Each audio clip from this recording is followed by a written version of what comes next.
ang pinagagawa sa akin ng Ama ang ginagawa ko. Kaya ito'y nagpapatunay na hindi ko nilalapastangan ang Diyos. Yun yung pahayag na Jesus sa mga Hudyo, lalong-lalo na sa mga Pariseyo at mga Iskriba na gusto siyang patayin. So bahagi ho, tayo ay nalalapit na sa mahal na araw, next week, ilang araw na lang, ay mahal na araw na. Kaya nga po yung Biyernes bago ng Holy Week ay tinatawag natin Biyernes Dolores, pagpaalala ng alin ng paghihirap ni Jesus kasama si Maria bilang bahagi na kung saan ay ipinamamanhik na ang pagkapako ni Jesus ay nagdulot sa atin ng kapatawaran ng ating kasalanan. Iniligtas tayo ng Diyos. Pero hayaan niyo po ng ating pagnilay-nilayan dito ay alin. Ginagawa ko yung ipinagagawa ng Ama. So, maliwanag ko. Una, may ginagawa. Kaya, kung tutusin, bilang mga mananampalatayang Kristiyanong Katoliko, bawal ang tamad. Bahagi ho. Bilang mga mananampalatayang Kristiyano, hindi pwedeng tamad. Bakit to? Kinakailangan may ginagawa. Pagkakataon. Well, iba ho yung nagpapahinga sa tamad.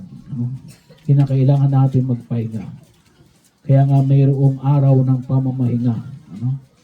May araw na hindi tayo magtatrabaho para sa Diyos at para sa pamilya. Napakahalaga ho yun. Kasi tayo ay tao, kinakailangan natin magpahinga. Pero yung ating pagpapahinga, para lalong alin, tayo ay lalong may magawa. Kasi kung tayo ay pagod na, wala na tayong magagawa. At kung tayo mamatay sa pagod, wala na tayo, lalo tayo magagawa. So kinakailangan talaga natin ng pahinga. Iba yung pahinga, iba yung tamad. So bahagi o yun. Kapag yung iba ay napasobra na yung pahinga, katamaran na yun. So kaya po, kinakailangan nating ma-distinguish. Kaya kalkumisan yung ibang ginagawang dahilan, nagpapahinga lang. Pero kung tutuusin, tinatamad. Magkaiba po yung pahinga at ang pagiging tamad. Kinakailangan natin magpahinga para magkaroon tayo ng lakas para marami tayong magawa. So, yun po yung una. Kinakailangan yung pagtugon natin sa panawagan ng Diyos, may pagkilos, may paggawa. Pangalawa, maliwanag ni pinamanig na Jesus na alin, yung paggawa natin ay hindi lang basta paggawa. Hindi pwedeng strike anywhere. And hitting natin. Hindi pwedeng banat ka lang ng banat, wala ka namang patutunguhan. Kinakailangan makita natin na alin, ito ba yung pinagagawa sa atin? Kasi bahagi ko yun. Kaya isang problema natin ngayon, sabi nga, hindi lang yung problema natin ngayon ni alin, yung identity crisis, kasi kasama sa identity crisis din, sino ba ako? At ano yung aking trabaho? Ano ba yung gagawin ko? Kaya po kuminsan nag-aaway yung mag-asawa. Kasi bakit? Kasi hindi malaman, kinakailangan kasi may division of labor Hindi lang basta paggawa. May division of labor. Kasi hindi pwedeng yung asawang babae lamang ang gagawa, at yung asawang lalaki walang gagawin. Hindi ko pwede rin naman na alin, sabay silang gagawa. Kasi yung ibang bagay, hindi nila magagawa. Kung yun lang ang gagawin nila, yung kanilang ginagawa, halimbawa, yung isa magtatrabaho, yung isa sa bahay. Bahagi ho yun. Pagkakataon na kung saan inawa ay makita ho natin. Hindi pwedeng nila pareho sa lahat ay sa bahay. Ano? Kasi kapag pareho sa bahay, walang magkatrabaho. Ano? Pwede rin naman na pwede silang pareho magkatrabaho pero kukuha sila ng kasambahay. Ano? Pagkakataon, kailang may bagay na hindi sila mabibigyan ng pansin. Ano?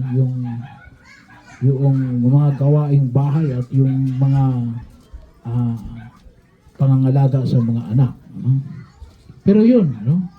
May ipagagawa sa atin ng Diyos. Kaya nga kahit na sa atin sa simbahan, no? Meron tayong lectors, yung commentator, meron tayong MBG, meron tayong choir, meron tayong sakristan. Ano? So bahagi ko ng pagkilos. No? May lay minister sa Holy Communion. One time, pinagalitan ko yung isang lay minister sa Holy Communion. Kasi bakit? Tinawag yung sakristan. Pinabubukas yung Blessed Sacrament. No? Bawal yun. No? Kasi yung dapat lang magbukas ng Blessed Sacrament ay pari. No? Kaya ang tawag sa kanila ay extraordinary lay ministers of Holy Communion. No? You must know your work. No? Ibig sabihin, hindi alam kung anong gagawin. Sabihin sa pari. No? Hindi pa pwede na dahil sa hindi mo magawa, kukuha ka ng iba. Hindi naman sila equipped doon. Wala silang kasanayan doon. At hindi lamang sa kasanayan. Ano? Wala silang, kung tawagin natin dito, they are not instituted for it. No? Hindi sila itinalaga para doon. Or, kung tawagin natin, they have no mandate. Wala silang mandato para sa nabanggit na pagkilos. No? Kung saan ka man mayroong mandato, yun ang gawin mo. No? Yun ang gawin mo. Kahit na kayo napakasipag, no? Bahagi ng pagkilos, ay di, yun mo nang gawin mo. Yung trabaho mo. No? Kasi kung halimbawa, yung gagawin mo ay hindi mo trabaho, hindi natin namamalayan na masibag ako marami pwede kong gawin ito. Tama, no? Pero hindi naman tayo si Superman, no? Hindi rin tayo si Wonder Woman, no? Hindi natin pwedeng gawin lahat. So kinakailangan may taong may talagang nakatalaga para doon. At yun ang gagawin nila, ano? Bahagi ko yun. Kaya may tinatawag tayong sectoral, no? May mga sectors na pagkilos natin. Kung saan ka sector nakakabahagi, doon ka, ano? Yun ang higit na pagtuunan mo ng pansin. No? Kaya ilang sabi ni Jesus Anong sabi ni Jesus?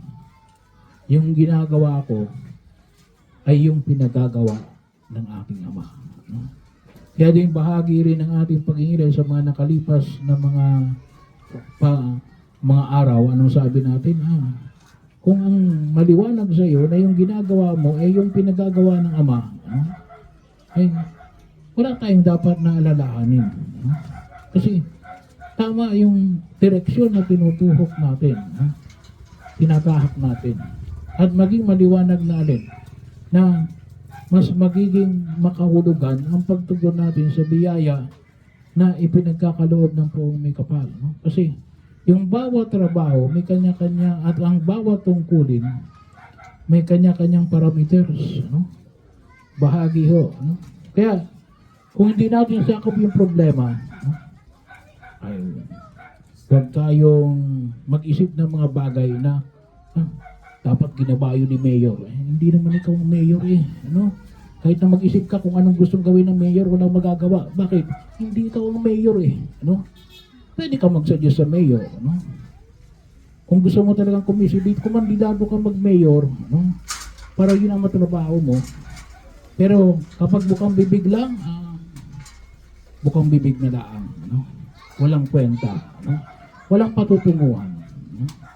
Ano ka? Ay di bahagi isang citizen. Anong gagawin mo? Ay di gawin mo yung isang mabuting citizen, ano? Ay di magbayad ka ng tamang tax, no? Kung yun ang trabaho mo, no? Pagkakataon, atin na nakawin lang, problema na nila yun, no? Sila nang may problema. Pero ikaw, na ikaw mabuti kang mamamayan, hindi mo problema yun, no? Bakit? Ginagawa mo yung trabaho mo, no? Yun yung gawain mo, no? Kaya nasabi na Jesus, ginagawa ko ang ipinagagawa ng aking Ama. No? Kaya anong sabi niya? Hindi ko nilalapastangan ng Diyos. Sapat ginagawa ko yung pinagagawa sa akin ng Diyos na kanyang Ama. No? Ang Amang nasa langit. So bahagi yun na makita mo na. Kaya nga sabi ko, isang problema natin ngayon ay din, yung identity crisis. No? Marami ngayong ay may identity crisis. Kaya marami nasisiraan ng ulo eh. No? Hindi nila kayang i-comprehend. Hindi nila kayang i-resolve. Ano? Yung complexity ng buhay. Ano? Yung, kung tawagin nga po natin ay yung pagiging masalimuot na daigdig na ginagalawan natin. Hinahayaan nila na malabuan yung kanilang pagkatao at yung kanilang pagkilos. Ano? Sabi nga natin sa ating mga Pilipino, lumugar ka. Ano? Kung saan yung lugar mo. Ano? Hinamigit natin makita. Ano? Huwag mong ilagay yung sarili mo doon sa hindi mo lugar. Ano?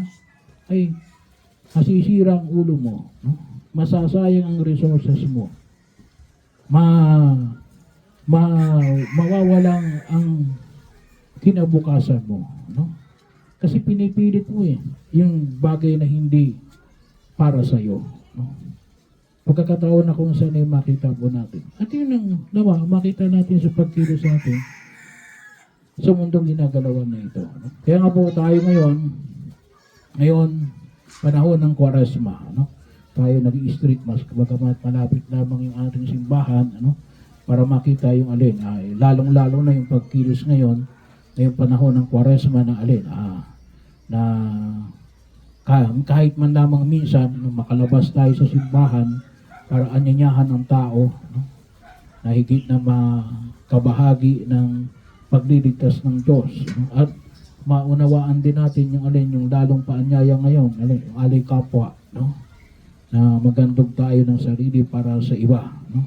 Kaya yung simbahan na naggumagawa ng extra mile, tawag na natin, yung extra load, na instead nandun tayo sa kapilya, may magandang upuan, may maayos na bubong, lalabas tayo para lalo tayo mapalapit sa tao.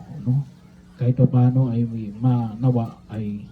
maunawaan ito ng bawat mga mananampalatayang Kristiyanong Katoliko. At ito din, maging maliwanag ng pagkilos na ialay natin, para lalong-lalo na sa pagliligtas sa dulot ng paghihirap, pagkamatay at muling pagkabuhay ng ating Panginoong Jesucristo.